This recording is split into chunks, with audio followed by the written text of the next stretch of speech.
That's it. Oh no, that is. We're Scarlet. Now it's green. There we go.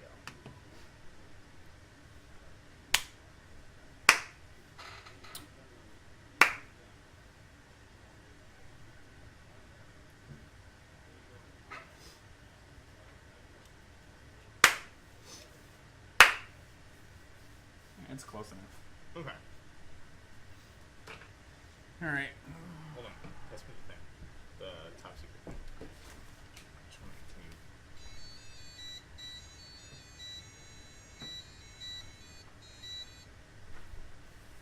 I'm surprised how well that works. What? I'm surprised how well this works.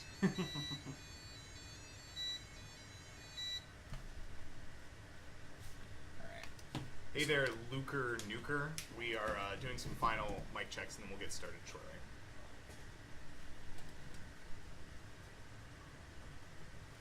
How would you do chorus?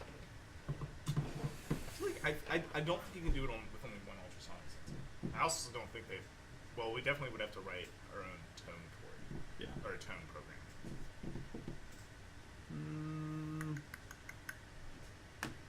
Yeah, the one ultrasonic is the linchpin. 2 ultrasonic sensors is easy. True. Which can be done. Yeah. They're cheap.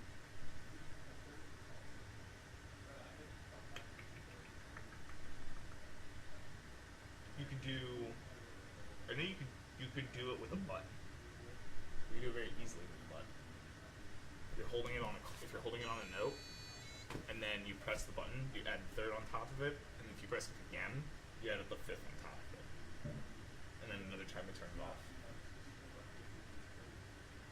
Yeah, that would work. Yeah. But other than that, I don't think anything like. And if you had 2 ultrasonic sensors, then it'd be cool. It gives you the full range. Yeah.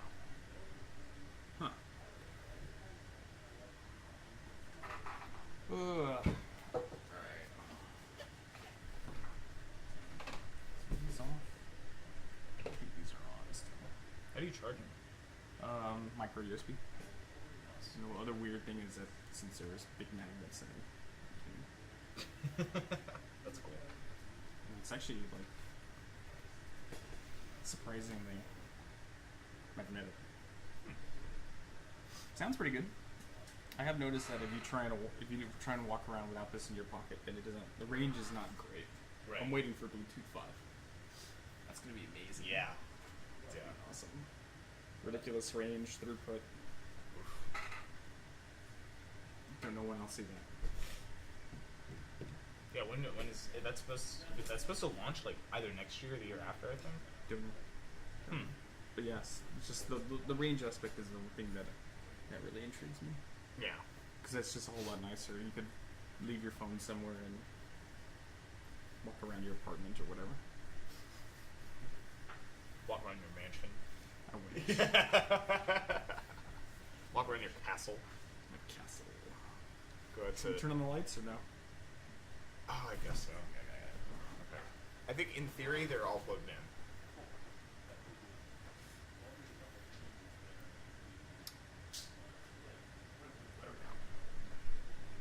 Wait, this one turned off. Turned off. Yeah. Is it plugged in? Oh, I think that's the one where you have to nudge it a little bit. There, yeah. There you go. It's got a funny cable. Yeah. Alright, I don't know if you want to go ahead and start. Yeah. All right. Hello out there. Hello. We are Tech Garden. My name's Connor, I'm Albert. and today we're going to be doing some interesting things. But a little bit about Tech Garden is we're a nonprofit located in Alexandria, Virginia, where we do a lot of focus on project-oriented learning. So things like, I don't know, Albert, I want to make a piano today, and then somebody says, okay, well, how the heck are you going to make a piano? I think you should do it without actually using anything physical. Okay, so I can't use a piano, You is can't what you're use a telling piano. me. Yeah. Okay. And so if you're given a project like that, what ends up happening is you're so focused on how to do the project that all the things that you do in the leading up to that, you sort of learn throughout that, but accidentally. Yep. And so that's our big business model for that. So this is again in conjunction with our series for teaching in the homeschooling community, and one of the big ones that we've been teaching a lot about is Arduino. So this is the Arduino Uno, which is part of our seed pack, and we are going to, the challenge today was to make a piano, again, without using an actual piano. And you can't actually have any like physical keys to touch either to actually play the notes. So I was set out with this challenge a day or so ago, and I thought, well, I really, really want an actual piano. It would have just made it so much easier, because then I wouldn't have had to do anything. But instead, I did Notes to the Grindstone, and I thought, well, we have a buzzer that can actually produce the sound that we need, and if we have something that can tell the difference between two distances, so something like an ultrasonic sensor, then I think we might be able to do it. So, And we used that last week, right? yes, we used the buzzer. We actually used the buzzer and the ultrasonic sensor last week. There you go. And for those who haven't seen it, our last week episode we were enacting as spies, and we created a laser tripwire fence full with smoke machine and everything. That's right. I remember that. Yeah. Yes. So this one here, we're gonna try. I'm gonna explain some of the code here. This should be fairly easy to comprehend. So. First thing to note is the way that it's set up. We have the trigger and the echo on the ultrasonic sensor in 13 and 12 pins, and then the buzzer is in the 11th pin, just for easiness. Making sure that the trigger and the buzzer are both outputs, whereas the echo actually takes in the sound that comes, or the wave that comes back in the ultrasonic sensor. And just to note, if you're using the buzzer from the seed pack, the ground must be connected to the minus pin, and the pin that's going to actually drive it, pin 11, is going to be connected to S. So it looks kind of like that. Yeah. I don't know if you can see the markings on it. Close. Yeah, close-ish. Yeah. And so a little bit about how the ultrasonic sensor works is, correct me if I'm wrong, Albert, I'm pretty sure it uses sonar. Yes, Yeah. It actually emits a little tick and then waits to hear that tick in response. And when it does hear that, or it's actually a series of pulses if I remember correctly. Okay. And so when it hears this pulse train back, it sends up a little, it has some electronics on it, sends up a little flag to your Arduino and says, hey look, here's the signal received back. And so Arduino has a really nice, the Arduino IDE actually has a really nice function for recording, how long it takes for a pulse to come back into your Arduino. And that's how you determine that. I'm pretty sure that like an animal uses it, like bears. Bears use sonar, right? Yeah, I think they fly around at night Oh, okay. eating bugs. Yeah.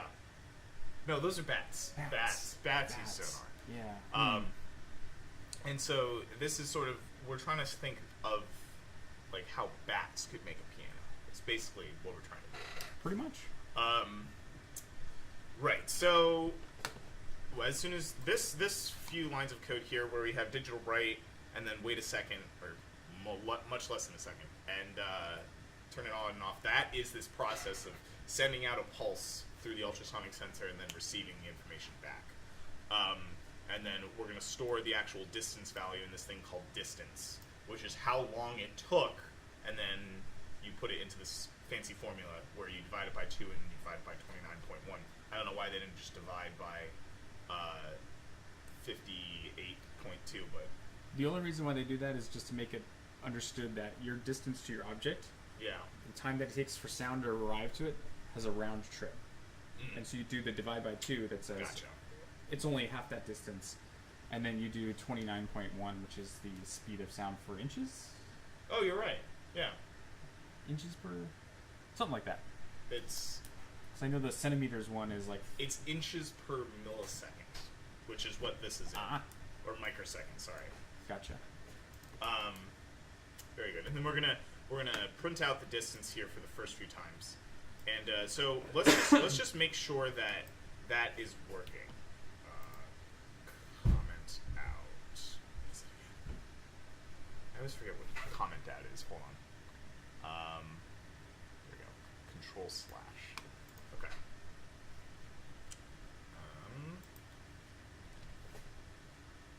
So all we're going to do is we're just going to actually display, using this serial monitor, the actual distance values.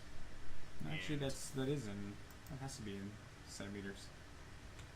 Oh yeah, centimeters. Hold on. Let me re-upload. So all we want to do is actually just display what the distance values are. So if I put my hand in front of it, it changes, varying. We put the top secret note in. If we put the top secret note in, it changes it and each of those values.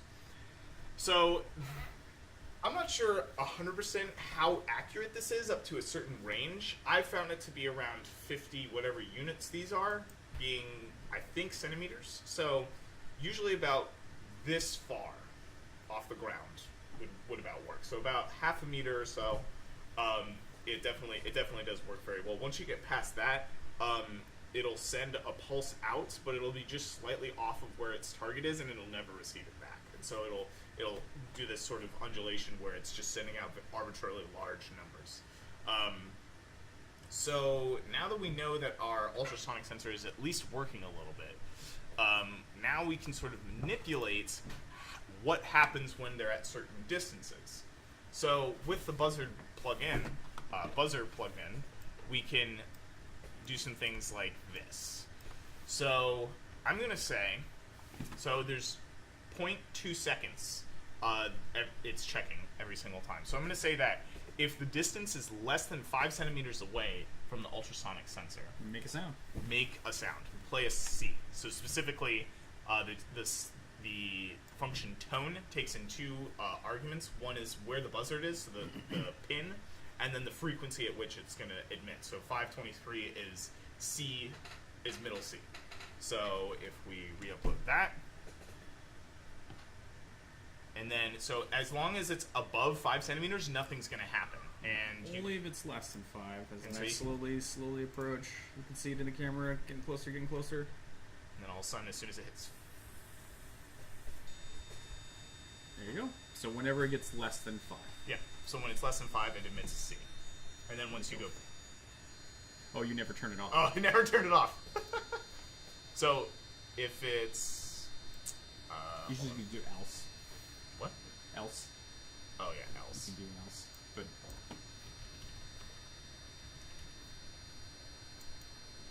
1 second.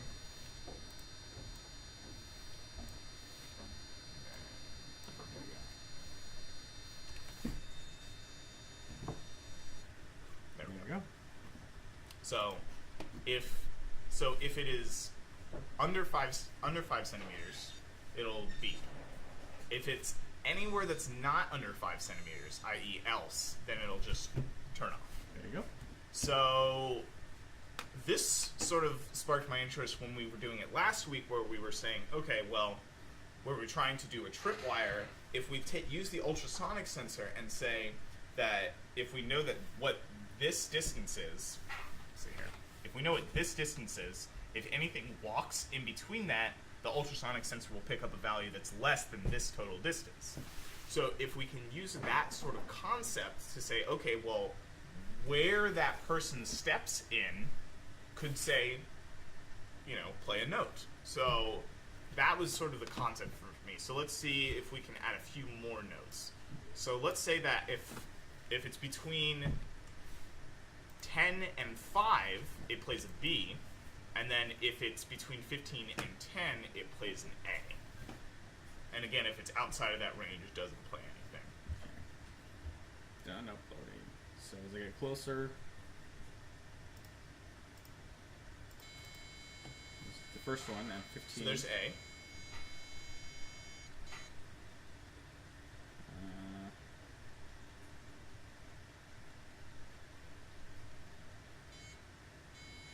Uh,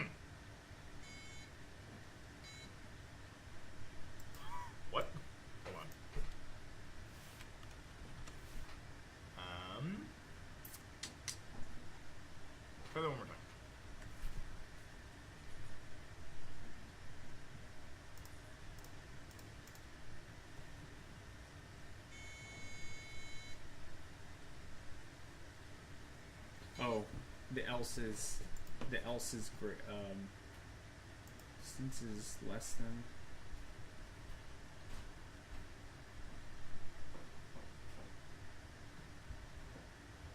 Oh, they're just a bunch of if statements with. Yeah. I think the else at the very end is the problem. Yeah. So what did you have there before? You had If distance, is greater than Yeah. whatever that last one is. so if it's greater than just 40. Not even 40. It's going to be whatever the. What is the greatest value that we're using right now? 15? Oh, 15. Yeah. Yeah. There we go.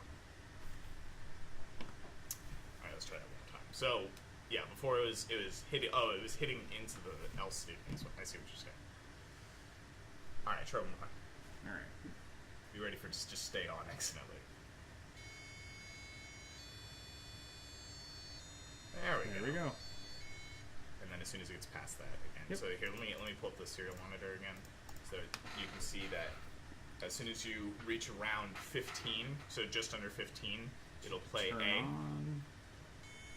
And then as soon as you go down to 10, it'll play B, and then if you get even closer, it'll play the C that we heard before. And as I go back, there you go. Yeah. And it turns off. So if we continue to do this, and by the way, all of these values for the tone input, where I'm saying, okay, you know, for C, we put in 523, and I know that Connor's saying, why is it, or I know that somebody's saying, Connor, why is it 523? Why is it 493? If you look up the frequency notes for all for every note in around A, which is what this buzzer is good for. 440A is sort of the standard pitch. You actually, when you're tuning an instrument, you tune it to a 440A. You can technically tune to a 442A as well, but you would eventually end up having to tune the entire band to it, or tune the entire orchestra or whatever you would have to it. So we have an excellent question from Build Tech asking why is it 493. So what happens is I'll do this. So if I go like this, up and then down in 1 second, that's one frequency, one hertz. cycle per Yeah, second. 1 cycle per second. So believe it or not, I just made a note by doing that. A very low note. Very low note by just doing this. So if I do it in 2 in 1 second, so like 1, 2 in 1 second, that's 2 cycles per second. So if I do something like, I don't know, 440 It's hard to.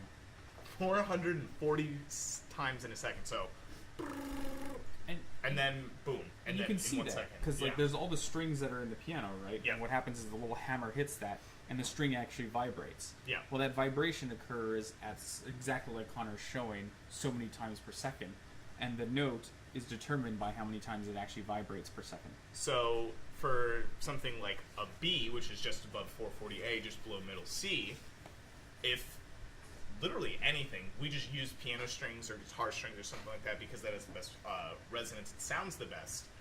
If I were able to move my finger 493 times in a second, I would be able to play, if you will, I'd like to a see B. that. I would need a little bit more coffee for that, and maybe later in the episode. So that's how we can get all that. Let me pull up an actual site with all the frequencies to show you.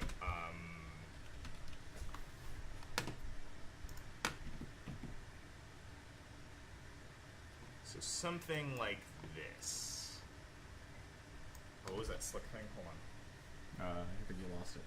Oh, whoops. Where'd it go? This one. Yeah, that one. There you go. Nice. So here we're just looking at all of the tones here, and this one is right. So we are in the 400 range. So like I said, we're actually tuning to 440A. So every single note around that 440A is tuned to precisely 440A. And there's tenor C, Yes. 523. What did you put in? 523. There you go. Yeah. And so when Build Tech, thank you for asking, when you asked for 493. That is the value that I found from. I think I used a different one, but Wikipedia also works very well. And so this generates each of them, and so you can note that if we go up an octave, which is just eight whole steps, or actually 7 whole steps, it goes up by doubling the frequency. So if you have one wave that's working at one frequency, if you have one that is twice that frequency, that's actually just going up an octave. So that's why 440 times 2 goes to 880, 880 times 2 goes to 1760, etc. And that actually occurs with each and every note. But we are going to concern ourselves only with just one octave from C5. Where is that? C5, tenor C. And then we're going to go up to middle C. And that's it. And so, or did I go backwards actually? I think it's backwards. Nope, middle C. Oh. Yeah, so we're going to go from C5 all the way up to middle C. And so what I've done here is I've said, okay, if the distance value from our ultrasonic sensor is within these 5 chunks basically away from the sensor, play that specific note. So if it's between 10 and 5, play B. If it's between 15 and 10, play A. 20 and 15 is G, and etc. all the way up until middle C, which would be if it's between 40 and 35 centimeters away. So if you're trying this at home, I would recommend getting like a piece of paper or something so that you can move the chords back and forth, because sometimes using your hand doesn't work as well. So let's get these all uncommented, and then change this to 40. Okay. Alright, let's try this. And then you can use a longer delay if you want your note to last a little bit longer. Personally, I just keep it at like, I think that the microcontroller can only handle at like 1/10 of a second, so 2/10 of a second is perfectly fine. Okay, so Albert's gonna play us a gorgeous song. A medley. Yeah.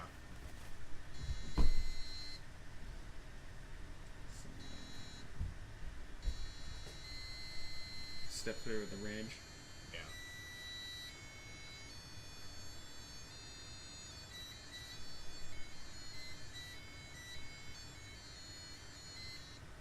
Nice. There you go. That's my song. My swan song. I'm done. I'm out of here. That was your one. That was one-hit wonder? my one swan song. Yeah, one hit wonder. So we could do some really cool things. Which if I had maybe another five minutes before coming here, I would have made like an actual piano so that I could have just like and measured it out and everything, so that I can like hit the actual keys, if you will. You know what you've also made right here. What's right? that? You've made a very musical way for people to accurately park their car in the garage. If you hit the middle C, that means that you're about to hit the hit end the of wall. Yeah. So for you musical folks, if you want an accurate way to, and it's hard, and you have small garages, you can make something like this. And actually, if you want visual, I mean, this is the same kind of principle. You can put a red, a yellow, and a green LED that says, you know what, as you get closer and closer to the wall, you go from green to yellow to red and telling you to stop. It helps the blind park their cars. Yeah. There you go. Because the blind are all driving. Yep. That is so true. Technically, it is true. It does help blind drivers. They do have very high insurance costs, though. Dang near infinite, actually. Yeah. So yeah, I want to try playing one of these songs. Go for it. All you. So I have a reason top secret for it.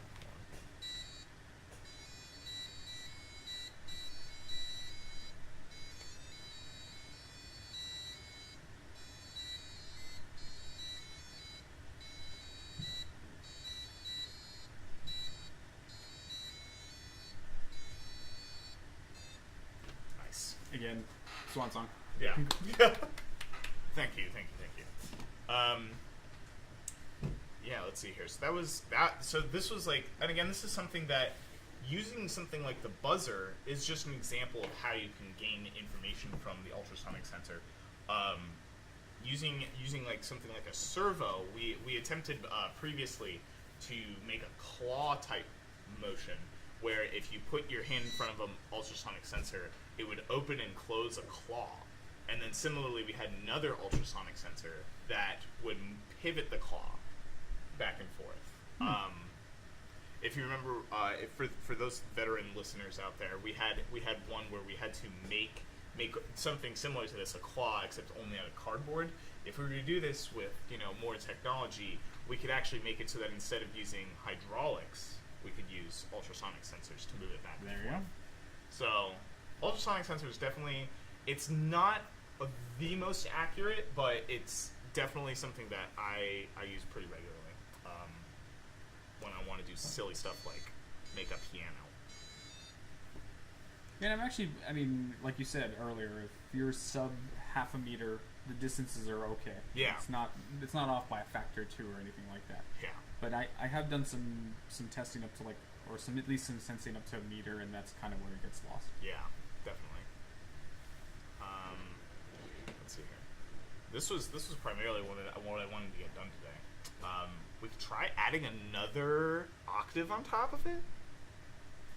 See how far that goes? Yeah. All right, now I'm interested. Hold on. I'm gonna go up to 80. Yeah. 880. Ooh, can we go lower though? Maybe. I don't know what the buzzer. Yeah, I don't know how well it can go. Let's try it out. Yeah, let's do it. Okay, so let's do. So we're just gonna do this whole thing, except we're gonna add another octave on top of it. So if it's between 45 and 40, we want it to play a 264, which will be a B. Specifically, it will be a B3. Yes. And then if it's between 50 and 45, we want it to play 233. And then this is where I'm foreseeing that it'll start being a little bit off, but still can see how it goes. We might not hear the buzzer very well. Yeah. At certain low frequencies. Yeah, and so if anyone's been tracking, if you go up an octave, you double the frequency. If you're going down an octave, you actually just half it. So 440 halved is 220. Wait, I'm not tracking with myself. Sorry. This should be 220. This would be a B flat. This would be a B flat. Yeah, there we go. That's why. So this one's A3, and then this one's G. There we go. Shouldn't that be Whole whole steps versus half steps. whole steps? Whole steps versus half steps. It's a good thing we're not teaching a music class. Yeah, a piano teacher would be slapping us upside Yeah. the head right now. Of course, it's been about 20 years since I played the piano, so. I can't say the same. I think I played like yesterday. I mean, if smashing on the keys is not considered playing the piano. I mean, yeah, that's what I was doing. That's what I'm trying to say. There you go. D. And this is actually an interesting thing because this will show us the actual response of the buzzer. Yeah. I actually never tested to see how high it can go. It can probably do. It could probably It do can a probably lot. Let- like the lowest note possible. I think it'll probably have an easier time doing higher notes than lower Yeah, notes. definitely. Can you do ultrasonics with that? With the buzzer? You think you can do it? Can 'Cause you- I told you I recorded the bat echolocation with my iPhone, so we can use the super slow mo and see how high we can get. What if we could speak bat? I mean, we're speaking bat always, aren't we? I mean, I speak whale frequently. What what is considered ultrasonic in hertz? And then Well, probably anything higher than what we can hear, 20 kilohertz. That's generally what's determined as above, like the upper limit of human hearing is about 20 to 20 kilohertz. let's see what bats are.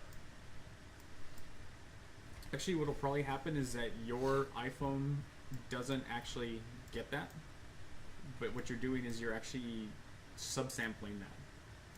Because why would your iPhone ever sample something that it couldn't hear to play back something that it can't hear? Like most sound cards and computers and things like that have a frequency that's about 44,000 times a second. So the highest frequency you can get is about 22,000 times a second.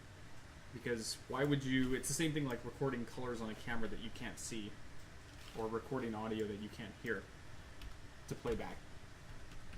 Just because you can't see them doesn't mean they don't exist. I can see the color banana. Oh, that's impressive. Pretty sure that doesn't exist. Yeah, I guess we can hear up to about 20,000 hertz, and bats can do more than that, up to 200 over 200,000 hertz. Wow. So humans can hear 20,000 and bats can hear 200,000. It depends. Most adults lose their hearing at that range. What? What? Yeah, as you get older, you start to lose that 20,000 hertz. It's probably more like 18, 17, and then as you get older, it becomes 14, 16-ish. That's why when us youngins are like, "Oh, did you hear that really high-pitched noise?" and then everyone else is like, "No."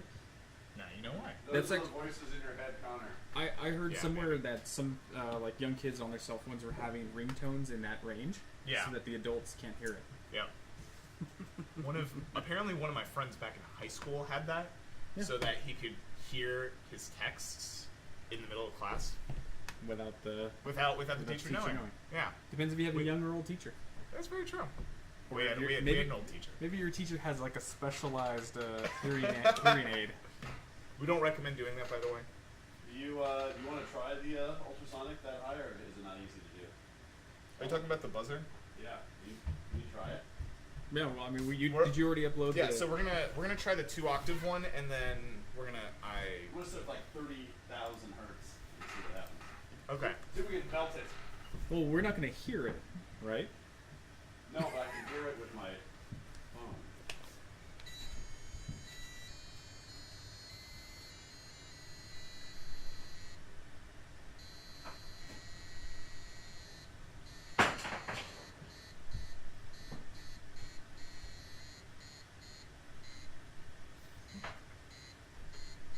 See, this is where it gets hard because it's kind of seeing. I need a bigger sheet of paper. Yeah.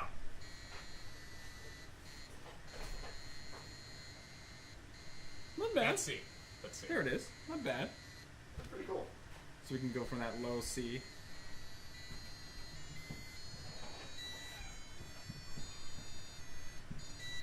There you go. Very cool. Let's see here. All right, so now I am curious about getting this whole going up. Like, So instead of doing that, just replace some of the values with simple steps. Like, oh, all I have to do is just multiply it by some factor of 2. Right? Yeah. To go up, like, if I want to go up 10 octaves, I just multiply it by 2 to the 10th power. so one of the things you can do. I'm gonna do that. Hold on. Keep it audible though for the first go round. Fine. 2 to the 10. That's going to make it ridiculous. Oh yeah. We're not going to hear that. Yeah, but a bat might be able to hear is what we're trying But to we're say. not bats. I'm just thinking. So You what don't is know that, so Albert. 1,000? Let's do. How about this? We'll Make go it 16,000 16,000. ish. Whatever. I don't know what log 2 that is. It's I'm gonna say it's 10. I'm gonna say it's 10. It's 32. 32. So it's 2 to the 8. Okay. We'll do that. Is that right? 2 to the 8 is 32? I can never remember. 2, 4, 8, 16, 30. It's 2 to the 5th. Sorry, 2 to the 5th. Here, I'll make this easier. It's 2 to the 5th. 2 to the 5th. I guarantee it. So it's 2, 4, 8, 16, 32. That's right? Yes. Okay. So we're gonna do log 2 number. We're gonna say that's it. Wait, 8 or 5? 8. because then, oh, we'll just do this actually 2 times 2 to the 8th power. Actually, I think it's this. If it's in, you know what I'm saying? So That's gonna make it more. finally, a useful reason to have a mathematician around. Great. I think we're still not gonna hear that though. Oh no, certainly not. I just want to see if it actually works in audible range. Oh, Before- I like definitely don't think it will. So we're gonna. So what are you doing? So you're stepping up through. Yeah. all So those- I'm gonna take this whole thing, and I'm gonna push it up by 8 octaves. All right. Is there going to be a range where we can't hear? Yes. Is there gonna be a range? Absolutely. I can guarantee you that. Is it this range? Not sure. Well, let me know when you do it, and I will report it in slow mo Okay. and see if we can tease it out. Okay. Actually, it doesn't matter whether you do it in slow-mo or not. It's just the sampling rate of your phone is stuck at that. Yeah. Well, I just know that it worked with bats, so I can hear the bat echolocation. Actually, you should be able to hear that either, because I think part of it like bleeds into the whatchamacallit, into the audible. You'll hear them squeak. Okay. This was like a very repetitious. It was actually really cool. Where is power math? Yeah, I'm do I looking have that up right now. to- Do I have to do this? Oh, it's POW. Pow. So it's pow of something to the something. POW base to the exponent. Cool. Thank you. That's what I thought it was. Expected initializer before. Let's try this thing. No. Convert like that. That might work. In theory? In an application. Okay. This might be terrifying. Let me see. Make sure that we're actually reading values. Yeah. I can hear something. Actually, we're not at 4.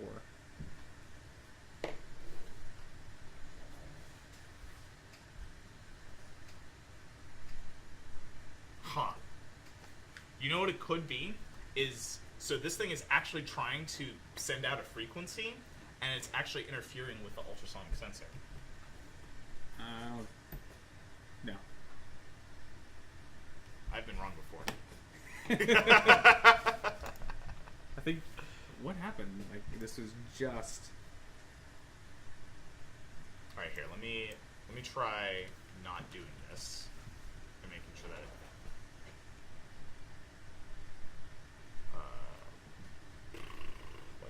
What? Is the buzzer plugged in? Yes. Okay. Access denied. I definitely have access. Just upload again.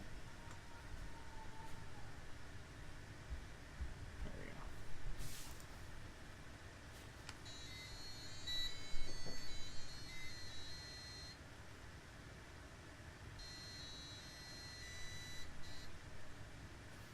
Almost. Okay. Do you have a pizza paddle, Brad? Now, Because that's what we need. Pizza peel. I think it should be a big piece of cardboard. Yeah, that'll work. Oh wait. Nice. Okay. So now.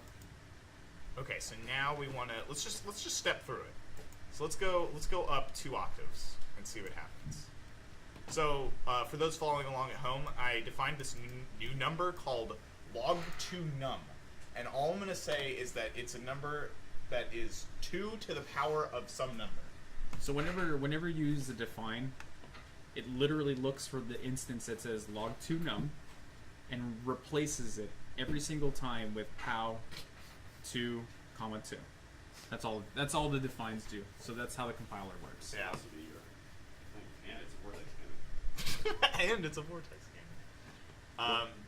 And so this log2 number that I've created, I'm going to be multiplying it times each frequency. So what's happening is, like I said before, if you want to go up an octave, you just multiply that number times 2. So if I want to multiply it times 2 again, I multiply it times 2, or 2 to the 2nd power. If I want to go up again, 2 times 2 times 2, which is just 2 to the 3rd. And that's your math lesson for the day. So let's try this. So this is going to go up 2 octaves. Give it a shot. Supposedly. Can you do the In serial theory. monitor? Yeah. Okay, so it looks like it's reading.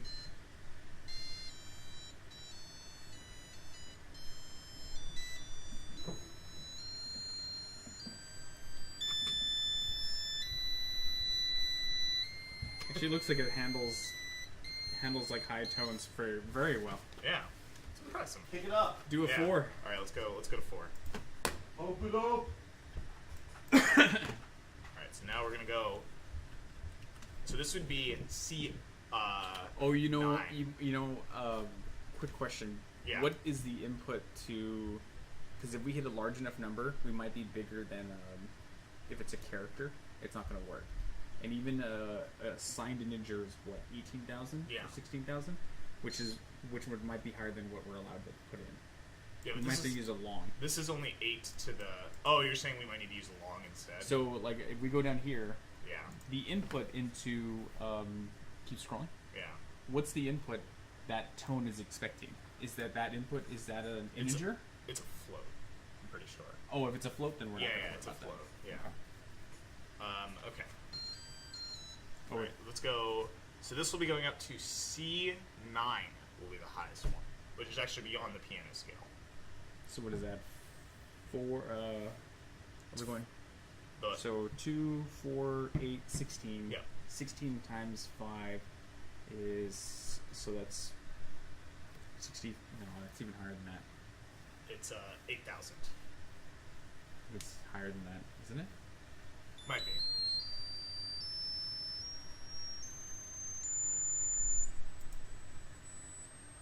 I can hear it still. I can hear that. Oh yeah, clearly it's annoying me like crazy. Well, you're also You're also very you're, old, You're so- probably hearing some other residuals from that because we're driving it with a square tone, and square tone has like a bunch of non. All right, so I'm curious. I'm gonna go up one more. So we're gonna make it go out Can of you range. Can you use Bat Knees or whatever your app is to? I'm gonna bat record this. Okay. Tell me when you're ready to go. All right, go for it. I need. Like I'm starting to lose it there. Right there is where we're losing it. Gone. So what did we just? So what did we here- just here's say the- in here- that? Here's the thing, though. What you might be hearing is not necessarily the actual tone of it. He'll be subsampling that, so Yeah. it'll look like it'll sound like a slower frequency because you're Right. sampling something low, higher than. So Anything? you can kind of hear it. Yeah. Yep, that's So that was you're- the highest pitch, and that's where we stopped. What app is that? It's just the camera app that does slow mo, does 240 frames a second. Yeah, but that doesn't have anything to do with how it's recording audio. Oh, I know. But it's probably recording that raw audio. Right, but what I'm saying is like the trick is if you're sampling at a certain rate and you're trying to sample something higher than you're supposed to detect, it actually downsamples it. I don't know if that's what's happening there, actually. Your frames per second has nothing to do with the audio. Because audio and video are recorded separately. I don't think it's downsampling though. You can actually hear it step through all the way through to the Yeah, highest. you should even if it is doing that, it's the same thing. If you try to sample something that if you're trying to sample a 10 kilohertz signal Right. with a 20 kilohertz sampling rate, you get it. But if you're sampling 20 kilohertz and you actually try and do 6, it actually doesn't look like 6. It actually looks like something less than that. Yeah. And so it's called subsampling. When you don't sample the frequency that you want enough, you get an apparent other tone. Which is not what you're looking Well, you can if you want to at least turn something. If you want to turn bat speak into something audible, that's Yeah. exactly what's happening. for. Right. But if you want to actually capture bat speak and play it back, we'll never hear it because it doesn't mean anything. We'd have to actually turn it into a range if that we it get. samples at 44,000 hertz. You're only getting 22 maximum. 22 kilohertz. So when it goes over that, it 22 hertz. yeah. 22 hertz. So when it goes over that, it makes it sound like something lower than that. Right. I wonder if we hit that. Did we hit that? Probably. 32 times 500. So that's 16,000. I thought it was higher than that. Nope. Huh. Interesting. All right, let's go to like real bats. Real bat signal. Real bat signal. So, in that theory, it should basically sound the same. Yeah. Or Thank you. I was trying to think of which number it was. 8. So we won't be able to hear anything, but we should, in theory, get a bunch of bats that are coming to our Well, location. and I'm wondering if I'll be able to pick up anything on this. And you hear something There is from a a slight buzz from the buzzer. Actually, here, why don't I do this? Is it on? yeah, And but you're putting it right in front of You're the putting it right in ultrasound front of the ultrasound. Oh. Here, put your Hold on. microphone close to the actual. Let me try it one more time. Ready? Go. We're on, so We're on. do whatever you do. There you go.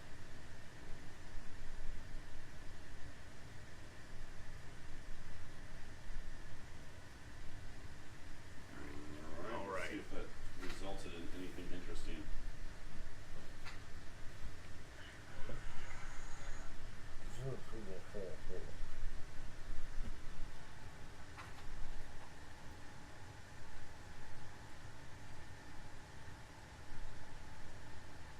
Yeah, that is clearly down sampled, if anything. Yeah. And then here, let me just do this with regular.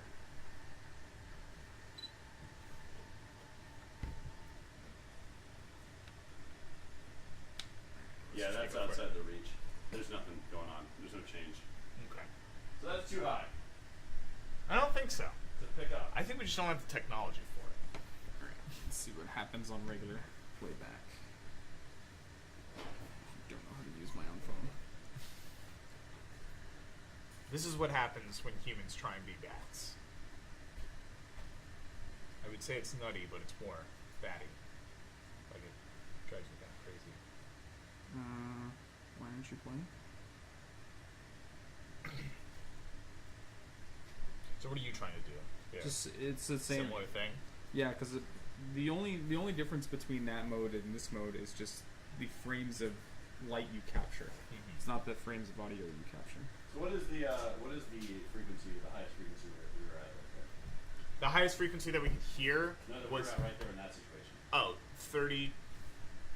No, much 2, higher. 4, 8, 16, 32, 64, 128, 256 256 times 523. So that's Really high. 125k. I think. Yeah. Well, Might be. It's probably a little bit more than that. Like probably closer to like 150k. It's a number. it's It is a math. number. All right, let's see here.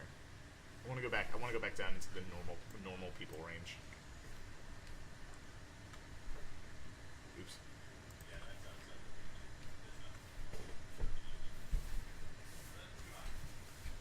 Oh, one more time.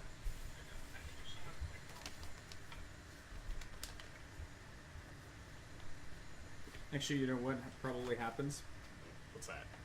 I know they do this with audio cards. Like they filter the input before it even gets recorded.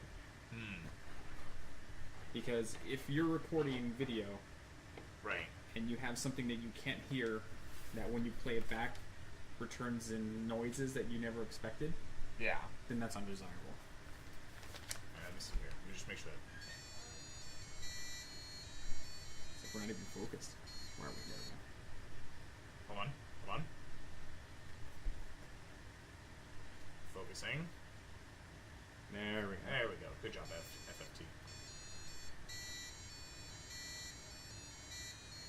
And then if I just want to go up one octave, change this to 1.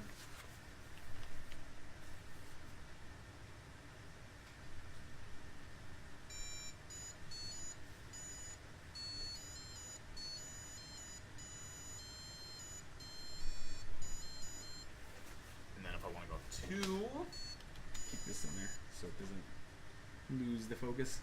yeah. Try again. Wait. Hold on.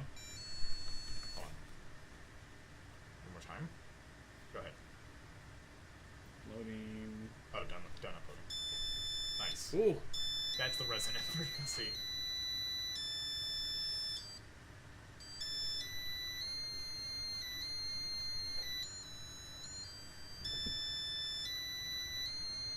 Nice.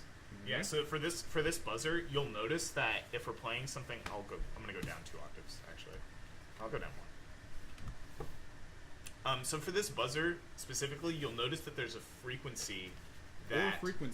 Or frequencies. That are a little bit louder than normal, and that's because they're at the resonance of the buzzer. So this isn't too loud, and we can step through it. Actually, I didn't do it there.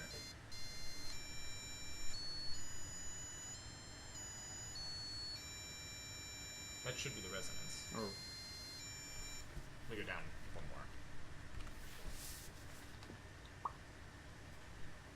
Oh, sorry. Super unfocused again. Here we go. Hold on. Hold on. There we go. With each note. there we go. Keep my hand in there. So right there, it just got a lot louder. Between that.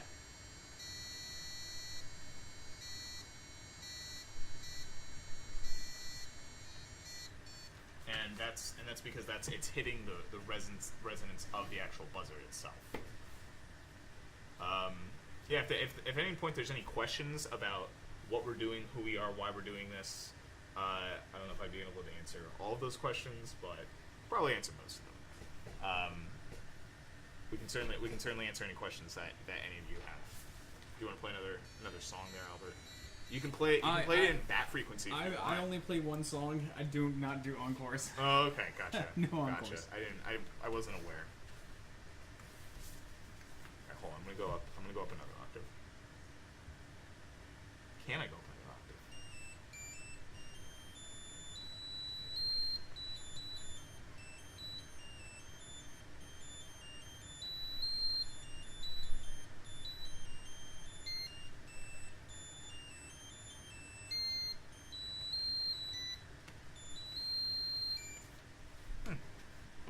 And let's go up 1 more, and I think this was I don't have any flat notes, otherwise I would do the Super Mario's theme song.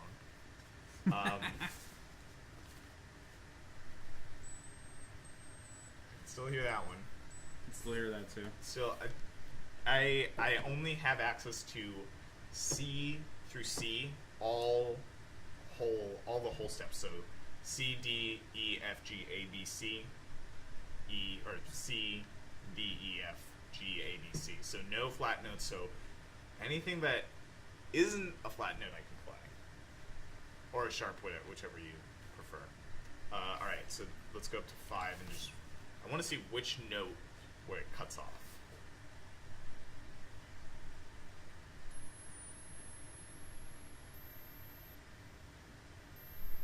You can hear that. It's the A. No, it's G. And then one right there, it just turns into a hiss for me. Yeah. I mean, I could same. hear something, but it just isn't. Yeah, it's a hiss for me too. Interesting. Well, there you go. I guess So- my hearing's not as bad as it's not as other- bad as other- Brad's. I know. I can't hear you over the sound of that ultrasonic right now. Yeah, I know, right?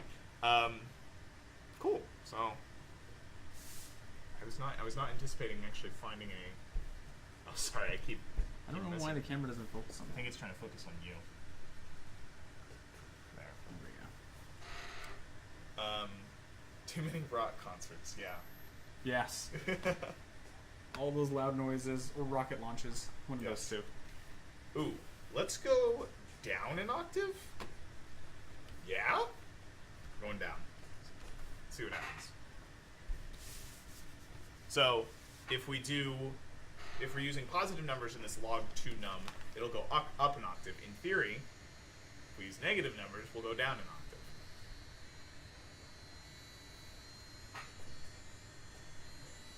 I'm sorry.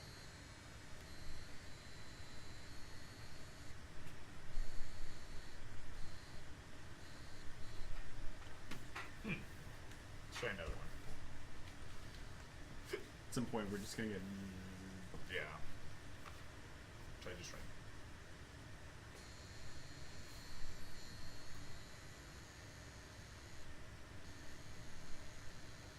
I can't really discern the difference between Yeah, the it just notes. sounds- It just sounds like.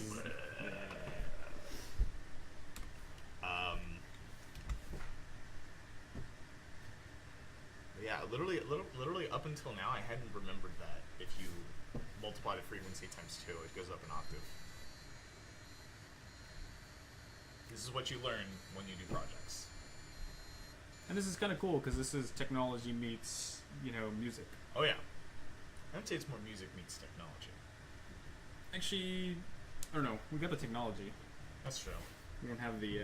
We need a piano or a guitar or something. Yeah, that's very true. Cool. So we played with some bats. We played to some bats. They haven't asked for an encore yet, or maybe they have and we just haven't heard it.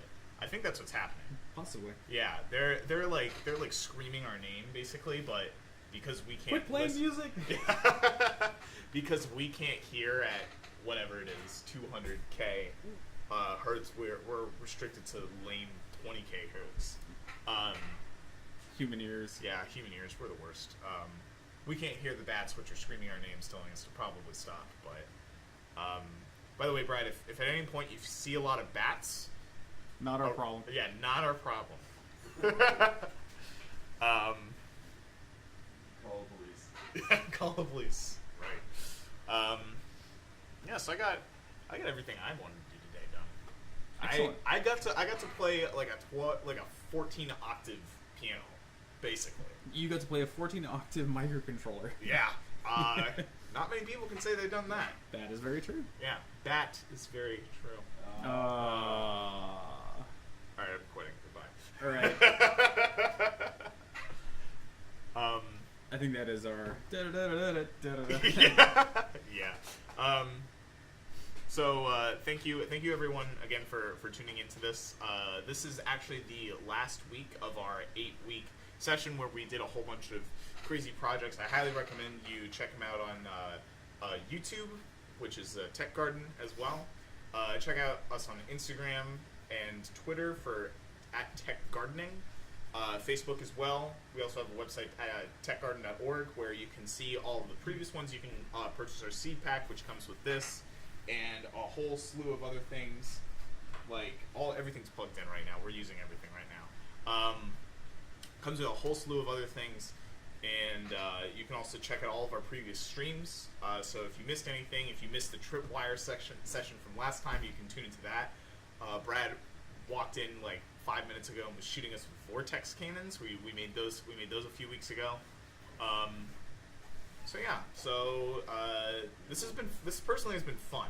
I've enjoyed the past few weeks teaching about microcontrollers, teaching about what vortex cannons are.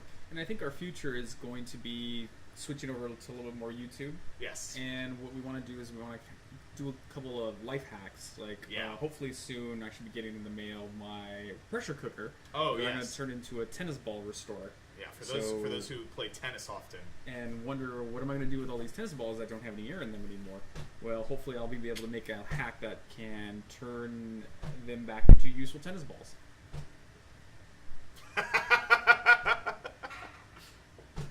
There's smoked donuts. Oh, gosh. Oh, I dodged one. Fuck.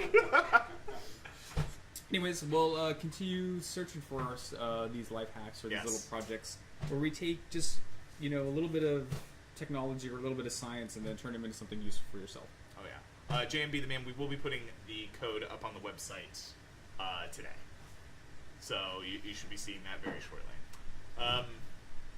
But yeah, for now, I'm gonna say this was a pretty big success. Yeah. It was very fun. It's fun playing with stuff. Yeah, it is fun playing with sound. Again, I'm Connor, I'm Albert. and we'll see you next time. All right. Have a great day. Yeah.